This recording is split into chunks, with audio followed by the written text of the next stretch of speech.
चलिए okay, good morning everyone. आज के इस सेशन में हम पढ़ने वाले हैं यूजेस ऑफ ए और एंड के बारे में। वैसे पिछले क्लासेस में हमने ये देखा था, कुछ रूल्स को हमने पढ़ा था, कुछ रूल्स आधे अधूरे रह चुके थे जिसके बारे में हालांकि 10th कंटिन्यू हुआ था लेकिन फिर बीच में रुक गया था, तब टेक्निकल फॉल्ट की वजह से। रूल नंबर 10th बोलेगा used for proper noun to show special quality. अच्छा, इसका मतलब क्या है, पहले इसको समझते हैं हम। एग्जाम्पल को देखिए, एग्जाम्पल समझिएगा। सी रिसीव्ड अ गुड एजुकेशन। अब समझिए थोड़ा सा, जो एग्जाम्पल बोला है इसको समझिएगा। सी रिसीव्ड अ गुड एजुकेशन, जो टॉपिक हम कंटिन्यू किए हैं इसमें है क्या चीज़। देखिए, एजुकेशन एक नाउन है जो कि एक अब्स्ट्रैक्ट नाउन है, और अब्स्ट्रैक्ट नाउन के पहले हम आर्टिकल का प्रयोग हम कभी करते ही नहीं हैं। मतलब फंडामेंटल से अब्स्ट्रैक्ट नाउन के पहले हम आर्टिकल का प्रयोग कभी नहीं करते हैं, लेकिन जब यही अब्स्ट्रैक्ट नाउन के पहले अगर कोई एडजेक्टिव आकर और अगर इस अब्स्ट्रैक्ट नाउन को अगर स्पेशलिटी देता है, अगर कोई खास बताता है ना, तब हम इसके पहले आर्टिकल ए और एन का प्रयोग करते हैं हम। रूल नंबर 10th आपको बोला है कि यूज्ड फॉर प्रॉपर नाउन, मतलब किसी प्रॉपर नाउन के लिए हम यूज़ करते हैं टू शो स्पेशल क्वालिटी, और किसी स्पेशल क्वालिटी को यूज़ करने के लिए, मतलब स्पेशल क्वालिटी को दिखाने के लिए। अच्छा, फंडामेंटल से सी रिसीव्ड अ गुड एजुकेशन एक एग्जाम्पल दिया हुआ है जिसमें एजुकेशन जो है वो नाउन है, यानी कि अब्स्ट्रैक्ट नाउन है, और किसी अब्स्ट्रैक्ट नाउन के पहले हम आर्टिकल का प्रयोग हम कभी करते ही नहीं हैं। लेकिन जब इसी अब्स्ट्रैक्ट नाउन के पहले अगर कोई एडजेक्टिव आकर और इस अब्स्ट्रैक्ट नाउन को अगर स्पेशल कोई खास बना देता है ना, तो उसके पहले ए और एन का हम प्रयोग करते हैं। यानी कि सी रिसीव्ड, उस लड़की ने प्राप्त की अ गुड एजुकेशन, एक अच्छी शिक्षा। ओके, नेक्स्ट एक और एग्जाम्पल से हम समझने का प्रयास करते हैं। आपने सुना होगा जैसे Priyanka Gandhi spent a good childhood. अब समझिएगा इसमें कहने का मतलब क्या है। Priyanka Gandhi spent a good childhood, इसमें जो चाइल्डहुड है ना, ये आपका अब्स्ट्रैक्ट क्वालिटी है, और अब्स्ट्रैक्ट नाउन के पहले, अब्स्ट्रैक्ट क्वालिटी के पहले हम आर्टिकल का प्रयोग नहीं करते हैं, लेकिन इसी अब्स्ट्रैक्ट क्वालिटी को स्पेशलाइज्ड करने के लिए इसके पहले एक एडजेक्टिव है गुड, और इसके पहले हम आर्टिकल ए और एन का प्रयोग किए हैं। ठीक है, चलिए कि नेक्स्ट आगे हम समझते हैं अगले रूल को। देखिए, अगला हो जाएगा आपका रूल नंबर 11। देखिए, आपके पास में जो सवाल बनता है ना, अंत में सवाल आप जरूर कीजिएगा। रूल नंबर 11 बोला है यूज्ड फॉर। अब इसको देखिएगा, यूज्ड फॉर एक स्ट्रक्चर को देखिएगा। अगर आपके सेंटेंस में कभी भी एग्जैक्टली, या हम कहें रेदर, या हम कहें quite plus adjective plus noun आता है, अब इसके बारे में थोड़ा समझते हैं, समझने का प्रयास हम करते हैं। जैसे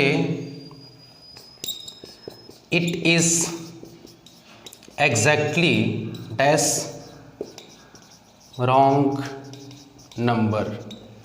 अब इसमें थोड़ा समझते हैं अगले रूल में क्या बोल रहा है। ये अगले रूल में बोल क्या रहा, it is exactly dash wrong number. पहली चीज़ है, according to our general rules, हम नंबर जो होता है ना, नंबर एक नाउन है, इस नंबर के पहले जो रॉन्ग आया है ना, ये एक एडजेक्टिव है। एग्जैक्टली जो है ये आपका एडवर्ब है। According to general rules, noun के पहले अगर एडजेक्टिव होता है, एडजेक्टिव के पहले अगर एडवर्ब होता है ना, तो आर्टिकल का प्रयोग हम एडवर्ब के पहले करते हैं। लेकिन इस नियम में है क्या चीज़ कि जब भी कभी आपके सेंटेंस में एग्जैक्टली, रेदर और क्वाइट का यूज़ अगर हुआ रहे ना, तो ये अपने पहले कभी आर्टिकल लेते ही नहीं है। उस सेंटेंस में, उस कंडीशन में हमें एडजेक्टिव के पहले हमें आर्टिकल का यूज़ करना होता है। जैसे इट इज़ एग्जैक्टली अपने पहले आर्टिकल नहीं लेगा, इसके बाद में हम रखेंगे। यानी कि आपका सेंटेंस हो सकता है it is exactly a wrong number, ये बिल्कुल रॉन्ग नंबर है, गलत नंबर है। एक और एग्जाम्पल से समझने का प्रयास करते हैं। He is quite lucky man. इसमें मैन जो नाउन है, लकी है जो एडजेक्टिव है, क्वाइट जो है आपका एडवर्ब है। वैसे जनरल रूल हमें ये बताते हैं कि जब कभी भी आपके सेंटेंस में ऐसे, तो आर्टिकल का पोजीशन हमें होता क्या है, जब हम नाउन होता है हमारे सेंटेंस में, नाउन आते हैं ना, तो नाउन के जस्ट पहले हम आर्टिकल का प्रयोग करते हैं। लेकिन जब नाउन के पहले अगर कोई एडजेक्टिव आ जाए ना, तो एडजेक्टिव के पहले हम आर्टिकल रखते हैं। लेकिन वहीं अगर नाउन के पहले एडजेक्टिव, उसके पहले एडवर्ब, तो हम एडवर्ब के पहले रखते हैं आर्टिकल। लेकिन कुछ ऐसे एडवर्ब्स हैं जैसे एग्जैक्टली, रेदर, क्वाइट, ये अपने पहले कभी आर्टिकल नहीं रखते हैं। अगर ये कभी भी जिक्र होंगे ना, मेंशन होंगे ना सेंटेंसेस में, तो इनके बाद में हमें आर्टिकल रखना होते हैं। जैसे he is quite a lucky man, यहाँ पर क्वाइट के बाद में, जस्ट बाद में, लकी से जस्ट पहले, यानी कि एडजेक्टिव से पहले हम आर्टिकल ए का प्रयोग हम किए हैं। ये हो जाएगा आपका रूल नंबर 12, यानी कि यूज्ड विद मेनी और सच, यानी कि मेनी और सच के साथ में यूज होता है।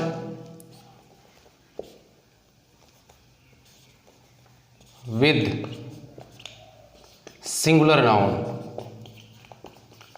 सिंगुलर नाउन मतलब मेनी और सच के बाद में यूज होता है और सिंगुलर नाउन के साथ में। इसके कहने का मतलब क्या है, इसको शॉर्ट में अगर हम समझें तो मेनी और सच के बाद में ए चाहे एन का यूज करेंगे और तब जाके हमारा कोई सिंगुलर नाउन होना चाहिए।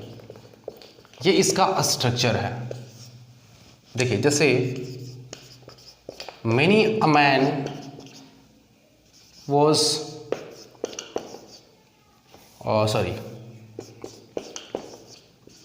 presented the meeting,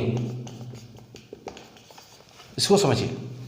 many a man presented the meeting, यानी कि बहुत सारे लोग मीटिंग को प्रेजेंट किए। कहने का मतलब है, कभी भी किसी संदर्भ में अगर कोई रिप्रेजेंट करता है, अगर अपनी व्यक्तित्व को पहले बोलता है कभी मीटिंग में, उसके लिए हम बोलते हैं रिप्रेजेंट करना, यानी कि प्रेजेंट करने के सेंस में। अगला है कि such an idiot, such an idiot shocked everyone, मतलब सच एन इडियट, इस तरीके का मूर्ख आदमी हर किसी को शॉक्ड कर देता है। देखिए,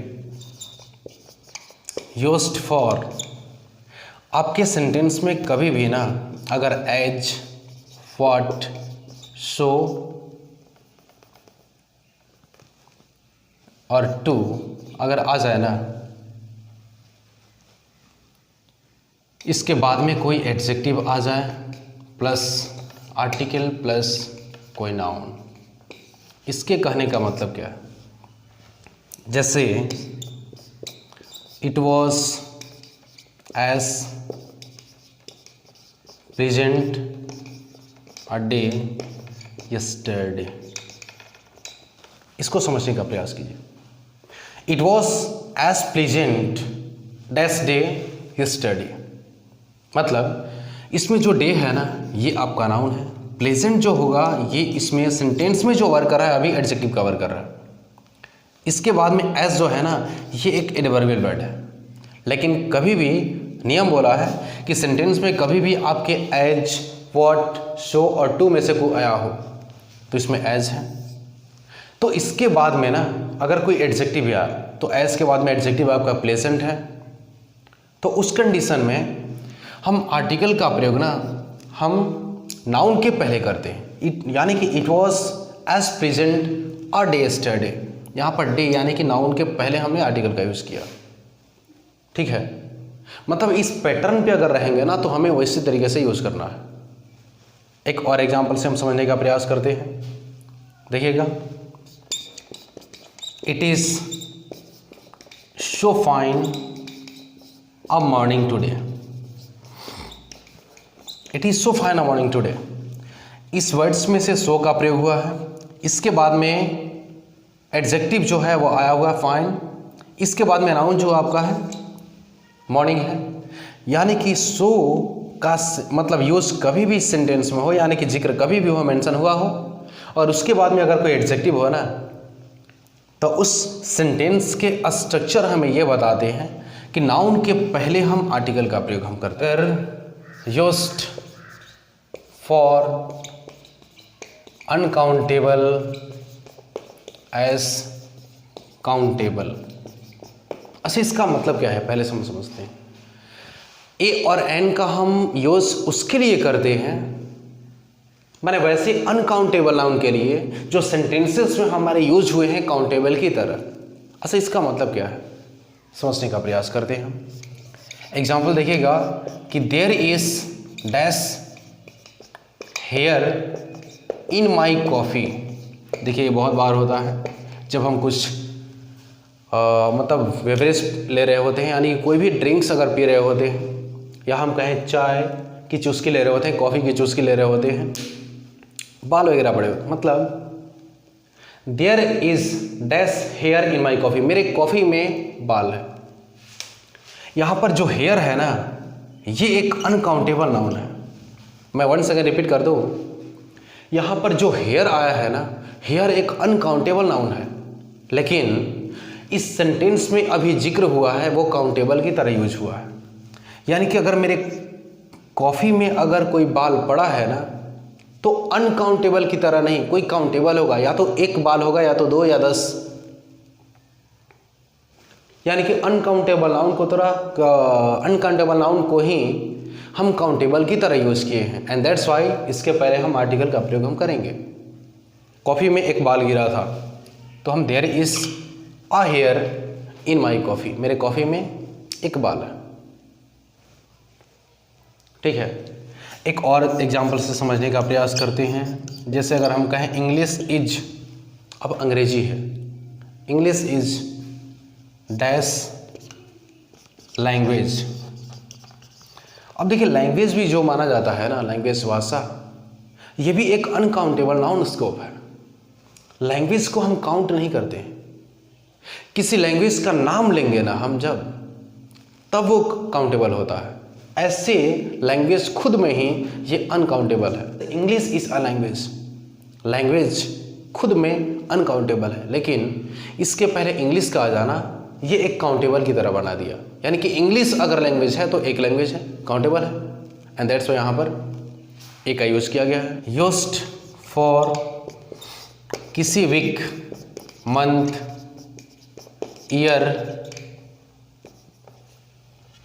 etc इन ईच सेंस। इसके कहने का मतलब क्या है? इसके कहने का मतलब क्या है? यानी किसी वीक, सप्ताह, महीने, साल के लिए हम यूज करते हैं इन ईच सेंस, प्रतीक के अर्थ में। जैसे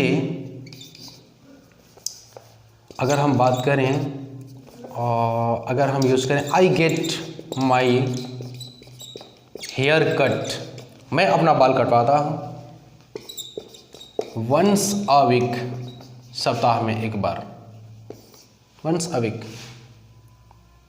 मतलब I get my hair cut, मैं अपना बाल कटवाता हूँ वंस अ वीक, सप्ताह में एक बार। जब प्रतीक के सेंस में, ईच के सेंस में होता है, तो उसके लिए हम ए का प्रयोग हम करते हैं। नेक्स्ट एक और एग्जाम्पल हम समझेंगे। अगर बात करें हम, तो अगला है कि we visited the Taj. Taj means यहाँ पर ताजमहल के सेंस में है। We visited the Taj twice this month, twice this month. या अगर बात करें हम वंस अ ईयर, यहाँ पर आर्टिकल पढ़ रहा है ना, सॉरी गलती हुआ। हम लोग ताजमहल घूमने गए वंस अ ईयर, मतलब साल में एक बार।